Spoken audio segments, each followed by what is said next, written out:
Téléspectateurs de la Glory Christ Channel, je suis heureux de vous retrouver une fois encore dans le cadre de l'émission Glorious Power. Aussi, je vous invite à ouvrir vos Bibles dans le livre de 1 Roi chapitre 18 à partir du verset 41. Nous allons lire ensemble. 1 Roi 18 à partir du verset 41.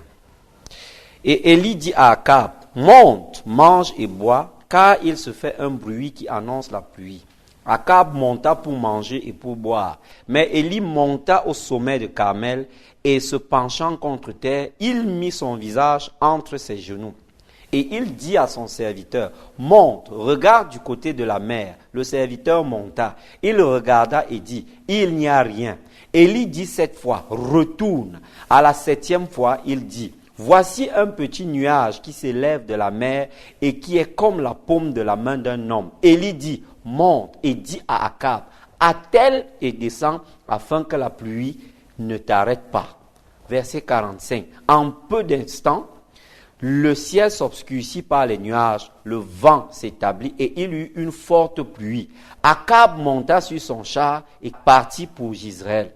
Et la main de l'Éternel fut sur Élie qui se saignit les reins et courut devant Akab jusqu'à l'entrée de Jezreel. Aujourd'hui, notre message s'intitule « Que la main de l'Éternel soit sur toi. » Que la main de l'Éternel soit sur toi.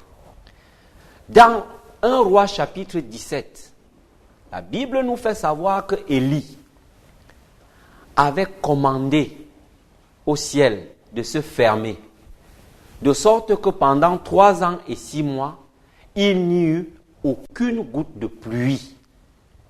Mais quelque temps après, bien des années après, l'Éternel envoya de nouveau Élie, là où il avait commandé au ciel de se fermer.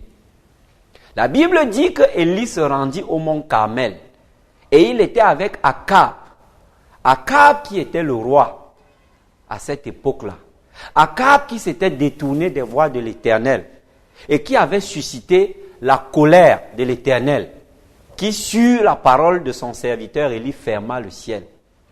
Celui-ci suivit Élie et ils se rendirent au mont Carmel. La Bible dit que Élie monta sur la montagne et il alla faire la prière parce que le temps était venu pour que la pluie tombe à nouveau. Élie pria 7 fois. Chaque fois, il envoyait son serviteur jusqu'à la 6e fois. Et rien ne laissait présager d'une quelconque pluie. Mais à la 7e fois, son serviteur lui dit qu'il voyait un nuage de la forme d'une paume de main qui se formait. Alors Élie dit à son serviteur de descendre, dit à Akab d'atteler son cheval, de monter sur son char et de retourner avant que la tornade ne s'abatte. À la 7e fois, le nuage s'était formé et celui-ci était annonciateur de pluie. Combien de fois as-tu déjà prié pour cette situation? Combien de fois as-tu déjà demandé à Dieu l'exaucement? Rien ne semble pouvoir présager de l'exaucement. Laisse-moi te dire une chose. Le jour où tu te tiens dans la présence de Dieu pour lui demander une chose en fonction de tes besoins, ce jour-là, Dieu t'a déjà exaucé. Ce n'est pas parce que tu n'as pas encore vu au plan matériel l'exaucement que Dieu est sourd. Le temps de Dieu est le meilleur. Il te revient de persévérer dans la prière parce que ta prière a la capacité de précipiter le cours des événements. La Bible dit qu'à la 7e reprise, à la 7e fois qu'Élie invoqua l'Éternel, son serviteur lui dit, « Je vois un nuage qui se forme et ce nuage est comme la paume de la main. » Élie a dit à son serviteur, « Va dire à Akab de monter sur son char et de se hâter pour rentrer chez lui, parce que ce que je vois est annonciateur d'une grande pluie. » Akab, exécutant la parole de l'homme de Dieu, a attelé son cheval et il s'en est allé. Téléspectateurs de la Glory Christ Channel, permettez-moi d'attirer votre attention sur un fait. À cette époque-là, il n'était pas donné au commun des mortels de se déplacer à cheval, de se déplacer sur un char. Ce moyen de transport était le plus luxueux. Ce moyen de transport était le plus rapide.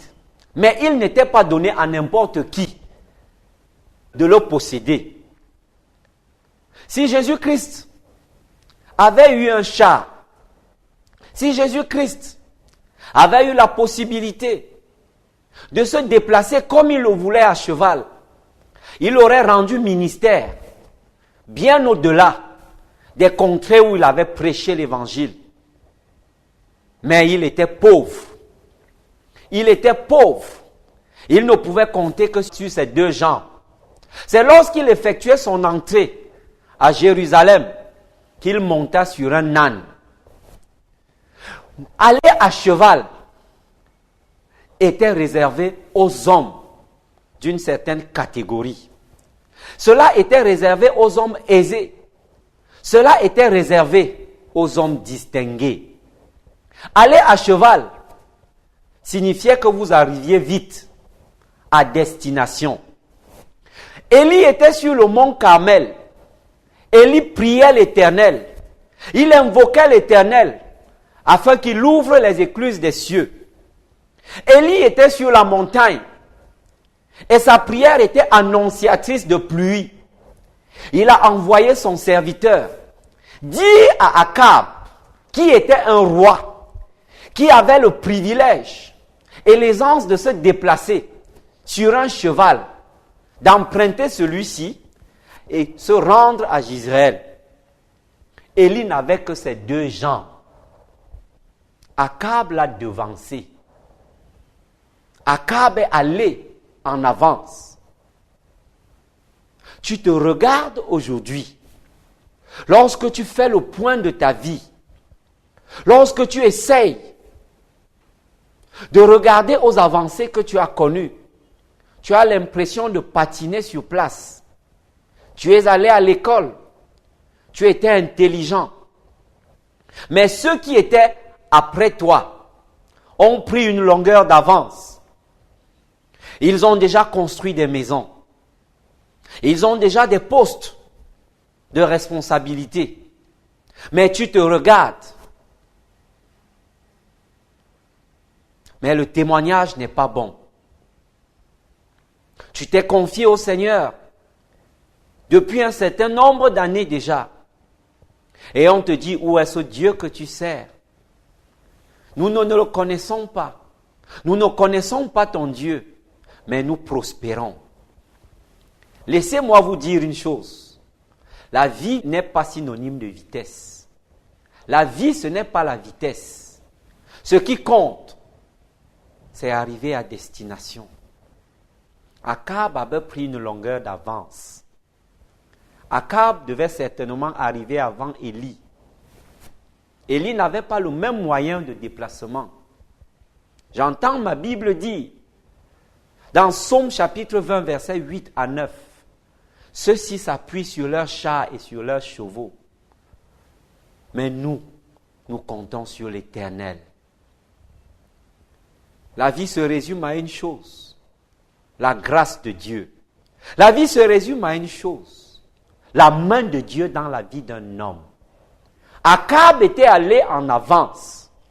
Akab arrivait certainement à destination avant Élie. Mais une chose s'est passée.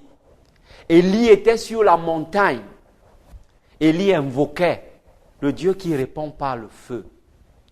Chaque fois que tu te tiens dans la présence de Dieu, tu ne perds pas ton temps. Chaque fois que tu élèves tes mains vers le ciel, tu ne perds pas ton temps. La Bible déclare, la main de Dieu fut sur Élie. La main de Dieu a transporté Élie. Et la Bible dit qu'Élie s'est saigné les reins. La main de Dieu qui avait pris Élie a fait en sorte que Élie se retrouve à destination avant Akab, qui comptait sur son char et sur les chevaux. Cela traduit les relations humaines. Cela parle des réseaux, pour employer le langage contemporain. Je compte sur un tel. Je compte sur un tel. Mais laissez-moi vous dire une chose. Les relations à la dimension humaine sont aléatoires. Les circonstances peuvent faire que les promesses faites à ton égard ne puissent être accomplies. Mais le Dieu que nous servons est fidèle. La Bible dit que du fumier, il retire le pauvre. De la poussière, il relève l'indigent. Pour les faire asseoir avec les grands de son peuple. La main de l'Éternel fut sur Élie. Cette main le transporta à destination. Avant Akab, qui avait pris une longueur d'avance. Ma prière ce jour est que cette même main soit sur toi.